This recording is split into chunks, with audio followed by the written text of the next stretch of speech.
சாத்தூர் அருகே அரசு கலை மற்றும் அறிவியல் கல்லூரியில் வினாத்தாள்கள் திருட முயற்சி நடைபெற்றதாக தகவல் வெளியாகியிருக்கிறது. விவரங்களை எமது செய்தியாளர் அருண் பாண்டியன் விவரிக்க கேட்கலாம். வணக்கம் அருள் பாண்டியன். அரசு கல்லூரியில் வினாத்தாள் திருட முயற்சி நடைபெற்றிருப்பதாக தகவல் கிடைத்திருக்கிறது. இந்த முயற்சியில் ஈடுபட்ட நபர்கள் யார் என கண்டறியப்பட்டிருக்கிறதா? விவரம் என்ன?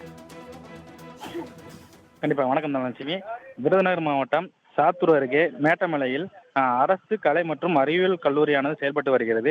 இந்த கல்லூரியில் ஆண், பெண் என இருபாலரும் சேர்ந்து 800க்கும் மேற்பட்ட மாணவர்கள் பயின்று வருகின்றனர். இந்த நிலையில் இன்று வழக்கம் போல் நேற்று விடுமுறை முடித்துவிட்டு காலை கல்லூரியை திறப்பதற்காக காவலாளி சென்றபோது கல்லூரியின் கொடிக்கம்பம், கண்ணாடிகள் மற்றும் சிசிடிவி கேமராக்கள் உடைக்கப்பட்டிருந்ததை கண்டு அதிர்ச்சி அடைந்துள்ளார். இது குறித்து கல்லூரி முதல்வர் தகவல் தெரிவித்ததை அடுத்து கல்லூரி முதல்வர் சாத்தூர் நகர் காவல்துறைக்கு தகவல் தெரிவித்தனர்.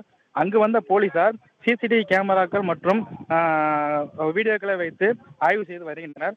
மேலும் இந்த கல்லூரியில் கடந்த ஒரு வாரமாக இளங்கலை கல்வியியல் தேர்வானது நடைபெற்று வருகிறது.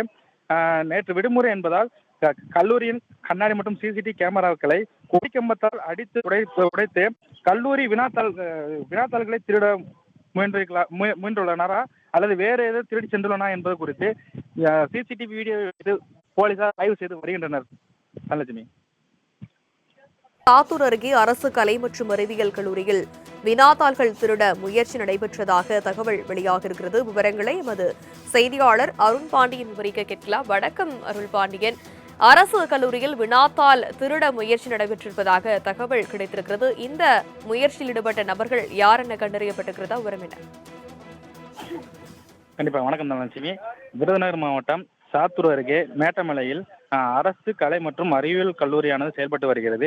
இந்த கல்லூரியில் ஆண், பெண் என இருபாலரும் சேர்ந்து 800க்கும் மேற்பட்ட மாணவர்கள் பயின்று வருகின்றனர். இந்த நிலையில் இன்று வழக்கம் போல் நேற்று விடுமுறை முடித்துவிட்டு காலை கல்லூரியை திறப்பதற்காக காவலாளி சென்றபோது கல்லூரியின் கொடிக்கம்பம், கண்ணாடிகள் மற்றும் சிசிடிவி கேமராக்கள் உடைக்கப்பட்டிருந்ததை கண்டு அதிர்ச்சி அடைந்துள்ளார். இது குறித்து கல்லூரி முதல்வர் தகவல் தெரிவித்ததை அடுத்து கல்லூரி முதல்வர் சாத்தூர் நகர் காவல்துறைக்கு தகவல் தெரிவித்தனர். அங்கு வந்த போலீசார் சிசிடிவி கேமராக்கள் மற்றும் வீடியோக்களை வைத்து ஆய்வு செய்து வருகின்றனர். மேலும் இந்த கல்லூரியில் கடந்த ஒரு வாரமாக இளங்கலை கல்வியியல் தேர்வானது நடைபெற்று வருகிறது. நேற்று விடுமுறை என்பதால் கல்லூரியின் கண்ணாடி மற்றும் சிசிடிவி கேமராக்களை கொடிக்கம்பத்தால் அடித்து உடைத்து கல்லூரி வினாத்தாள்களை திருட முயன்றுள்ளனரா அல்லது வேறு ஏதாவது திருடி சென்றுள்ளனா என்பது குறித்து சிசிடிவி வீடியோ போலீசார் ஆய்வு செய்து வருகின்றனர். தனலட்சுமி. விவரங்களுக்கு நன்றி அருண் பாண்டியன்.